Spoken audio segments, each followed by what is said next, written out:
on HC Nation. Hey, Zach Edwards here for another Tutorial Tuesday. Now, this is really fun. There's a lot of questions coming out this week and all the following weeks. So whenever you have a question, you come to the Historical Conquest card review and discussion board. This is going to be where we're going to be discussing certain questions each week. These are questions that you have and also questions that other people have and questions that are not just placed on here, but on email, on Facebook. Anytime I get one of these questions, I'll post them on here so that we can all discuss them and put in our own insight and what we want in these videos for one thing, but also the questions that you want them to be answered. Okay, so look at this. You can actually see ads of what they think I would like. Dads with daughters, we are all on a journey. That's cool. So yeah, I have 2 daughters, and I just saw that. Sorry, total squirrel moment. You know squirrels. Dogs go around they're walking with you, and all of a sudden they see a squirrel and whoop, turn. That's me. That's most guys actually, but that's funny. Anyways, squirrel moment. So Joseph the Wise coming here on a founding member. How'd you become a founding member? I thought I was a founding member. Maybe it's because you were one of the first or the first. I'm actually not quite sure. Anyways, coming back into this. Wow, we're being distracted by a lot of squirrels today. Anyways, so I know there are some cards you play in your opponent's land. If by some miracle every card in your opponent's land actually became yours, do you think there should be a rule where at that point the land would change hands? Technically, to attack at that point, you'd just be fighting your own cards. Just, I have never had this question. This is an awesome question. I really like it. So down here, one person's, actually they started up a huge conversation. Wow, you got to check this out. Okay, so it looks like Dane was quite happy with this comment. So let's go read through it really fast. No, I don't think so, because to my knowledge, there are only 3 cards that can occupy opponent's lands. Rasputin, Guy Fawkes, and Einar Thorbarskjufur. Yeah, you know me, I don't do the Swedish names very well. Or Norwegian? The Norse. Norway, all those. Anyways, and one takes the land he is on after 3 turns. Okay, so Einar. Okay, so yeah, I can only think that there's actually 3 that you put a card in there. But there may be more in the future. So I would say let's put a pin in this. Going further, it says, Joseph, good to know, but that would be so cool, right? Coming from Mark and actually Dane is the person that's writing this. Yes, we just need one more card that can occupy an opponent's land in the CYOC, and we can. Reply from Joseph. I shall be the card. It shall be the card I make. Ha ha! And in return, yes. So I love this, going back and forth about this. But these are just 2 people, so everyone join this group so we can get more people to be part of this discussion. But yeah, I think after a few more, maybe not just 1, maybe 2 or 3 more of these cards, yeah, that should probably be a rule, because that would just be a fun rule. It's like that rule that you never really see actually happening, such as if you get like negative 2,000 points, the game ends, for you at least, you lose the game if it gets to negative 2,000 morale points. Well, I think that's happened like twice.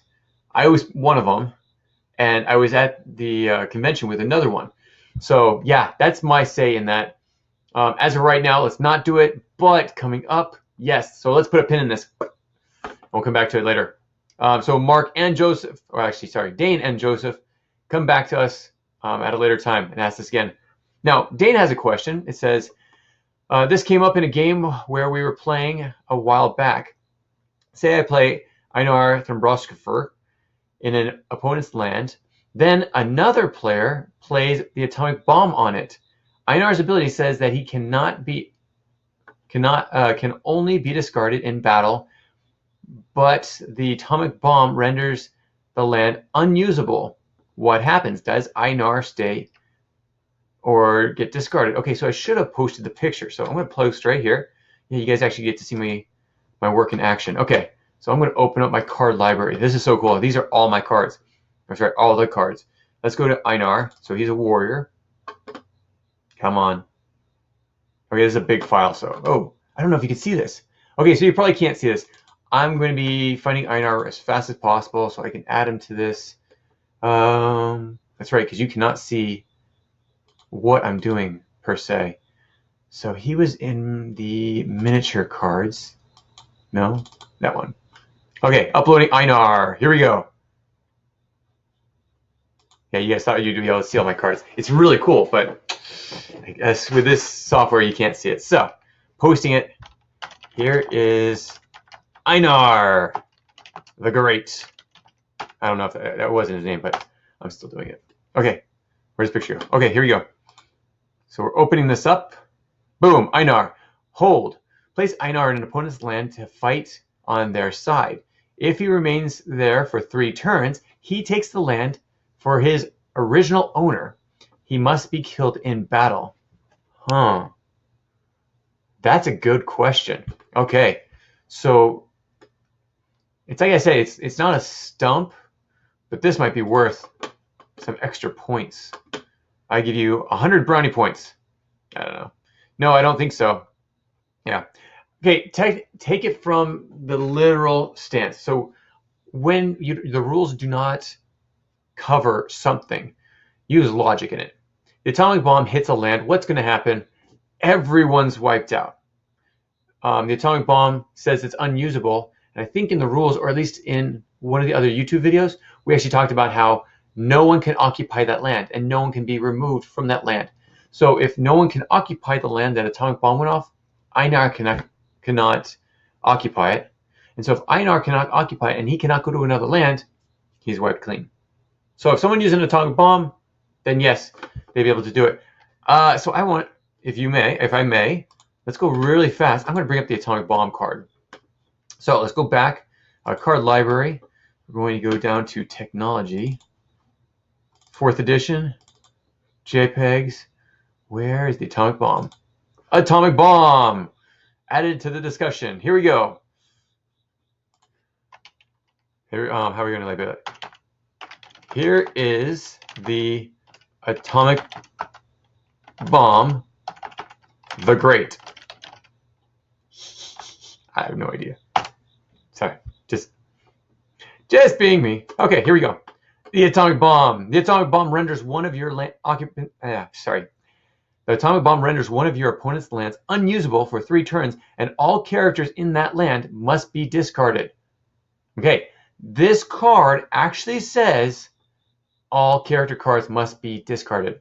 And in the past YouTube videos, we actually said that. So I will put a comment in here. Let's see. The atomic bomb supersedes Einar.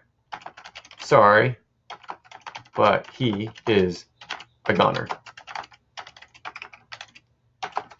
See the video on this question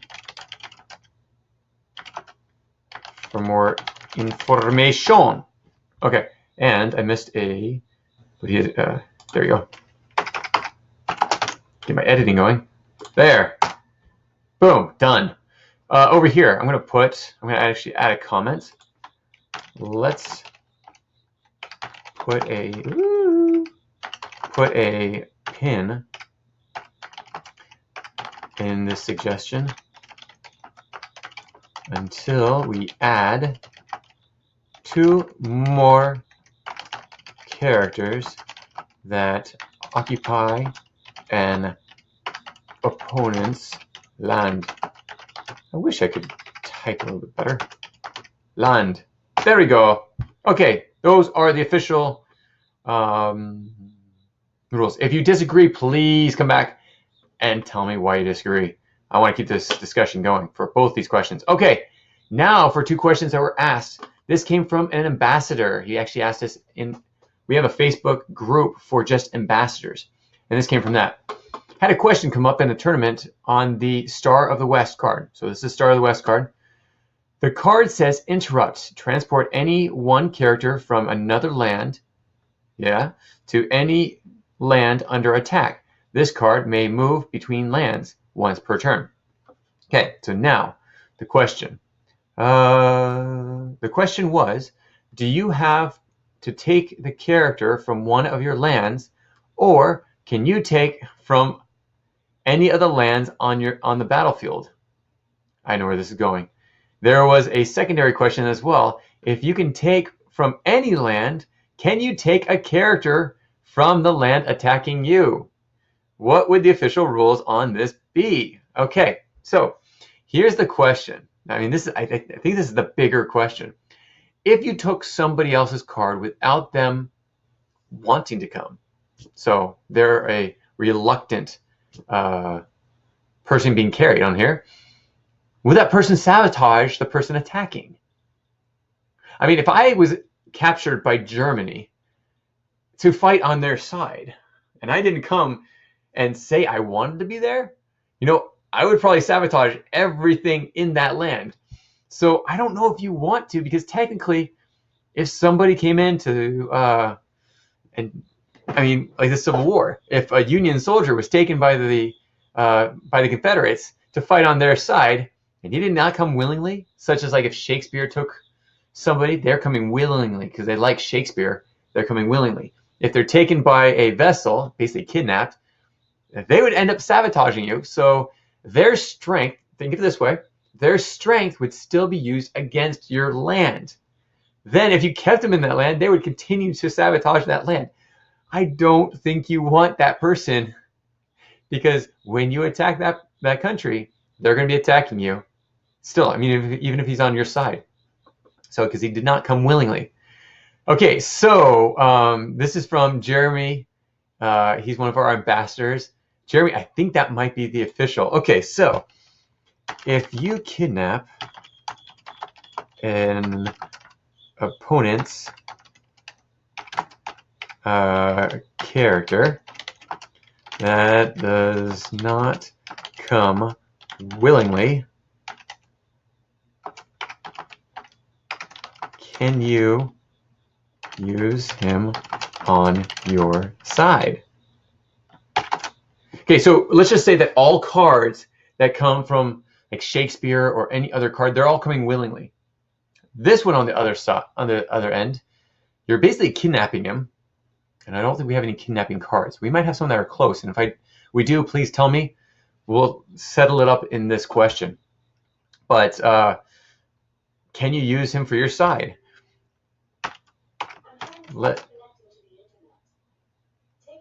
Can you hear Alexa? She just turned on. I didn't say Alexa.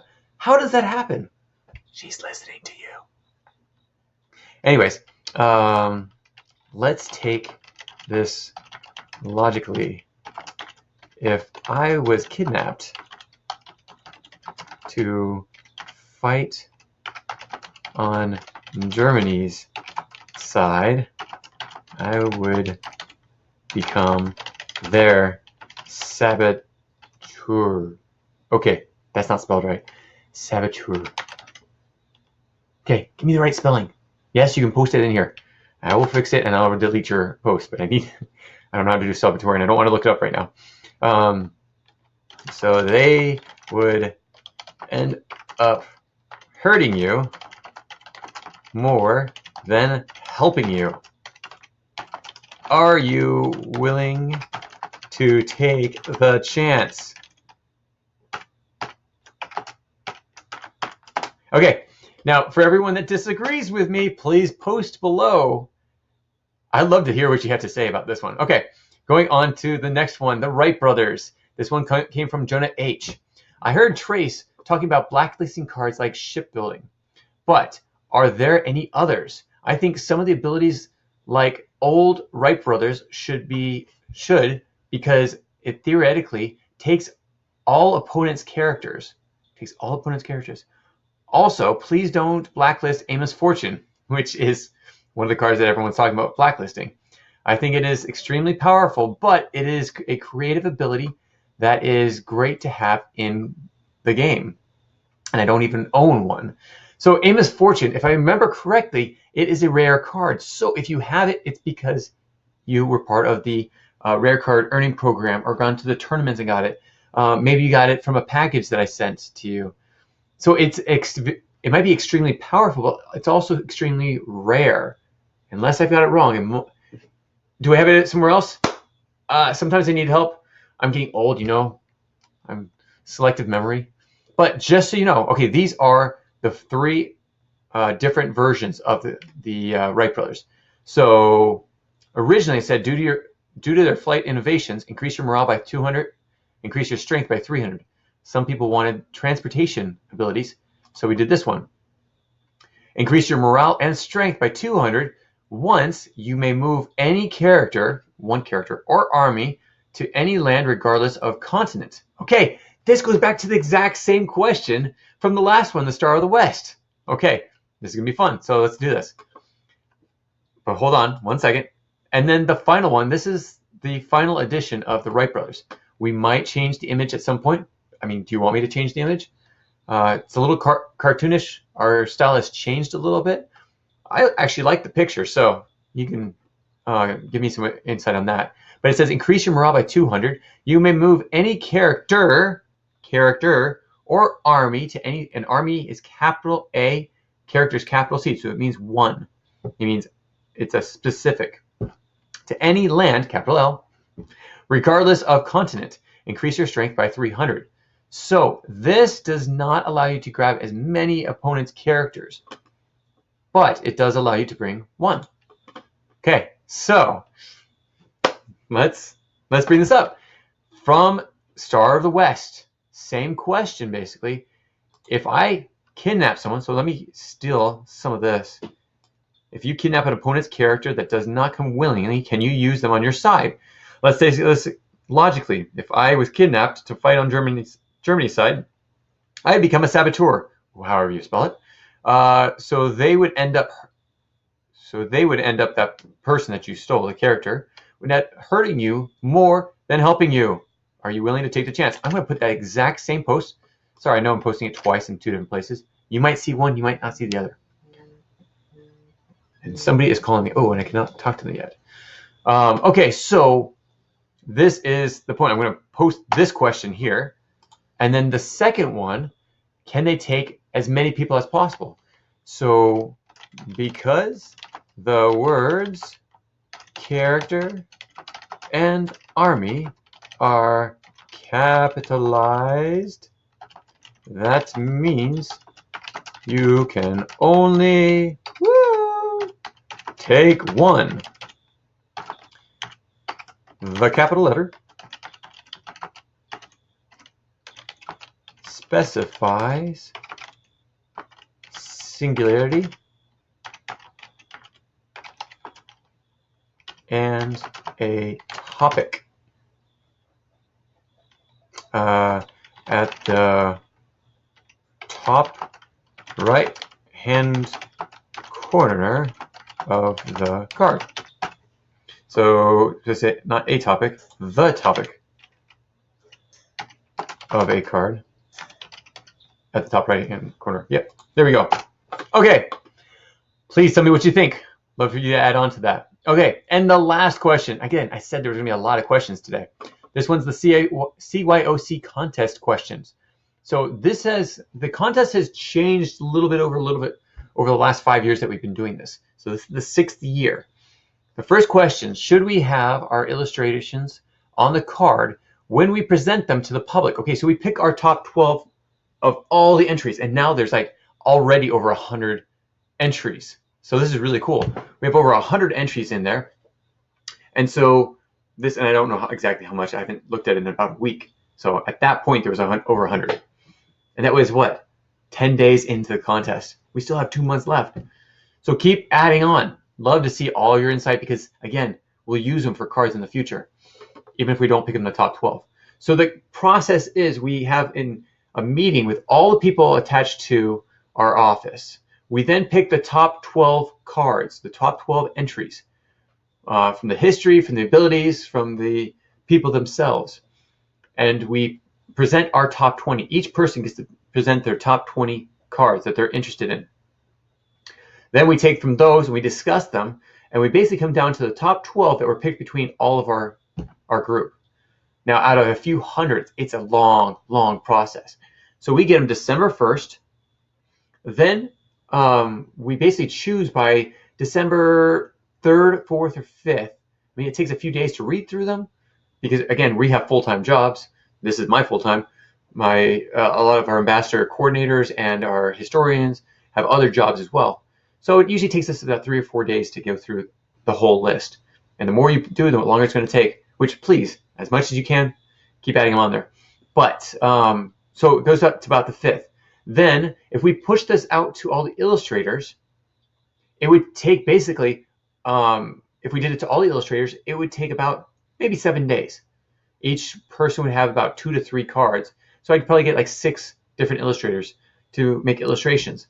Problem is that a lot of people see the illustrations like, oh, I like that illustration, I like that card. So if we did that, the illustrations would be the ones that basically a lot of people would choose the card over. So if that's true, it would take 3 to 4. So if we weren't using the same illustrator, then we would basically have to. A lot of people would pick the best illustration. Now, if we pick the same illustrator, even our fastest illustrator, who does some of the best work that we have, takes between. He gives us about 3 to 4 illustrations every week that we have him. And so when he's available, again, we try to secure his schedule for a certain time so we can do this contest. But he can only do 3 to 4 a week. So you'll be waiting for 3 weeks if we use the exact same illustrator. So what we've been doing, let me show you an example of what we did last year. Okay, I know you can't see what I'm doing right now, but I'm going to show you. Oh, sorry. I'm going to show you the card, 6-Day War. This is what we presented as the top 12.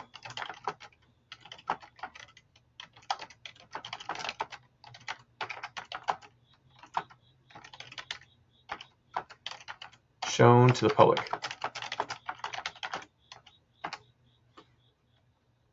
Then after it was chosen, that's when we came to this. We put the illustration on there. So the only thing we changed on the card was the illustration. And of course, it's a different illustration, but they're all historical images. And so we can get them within a few hours instead of a few days. And then you don't have to wait 3 weeks. Because our goal is to get this out and get the answer to you, the winner, by the 5th day. The 24th of December, the night before Christmas. It's basically an early Christmas present, and for all those that didn't win, not a very good Christmas present, but that's all we can do. So that's part of the prize, is having a great Christmas. I hope you all have a great Christmas. I'm not trying to say this. Okay. Anyways, the second question is, should we show the abilities on the cards? The person asking this question is worried that the abilities are what everyone is judging from. So, okay, sorry, I wrote this really fast. I need to rewrite it.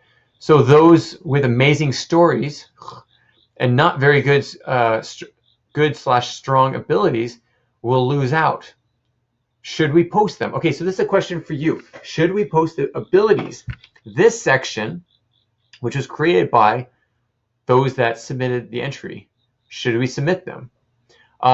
My only opinion in this is the fact that if they're not great stories, like if they don't have the most epic, so if they're not like a leader or some sort of war theme and people are going more war-ish, maybe think a little bit harder on your abilities.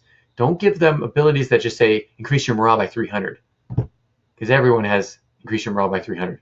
Maybe make it such as great scientist. Maybe he does something to somebody else's technology. Maybe he does something else to a battle that's attacked or that's shown.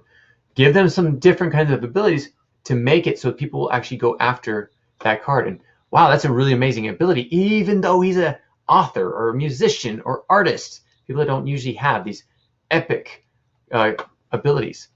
That's my opinion, but I want to hear yours. I'm not making an official ruling on this one yet. So I want to hear what you guys have to say.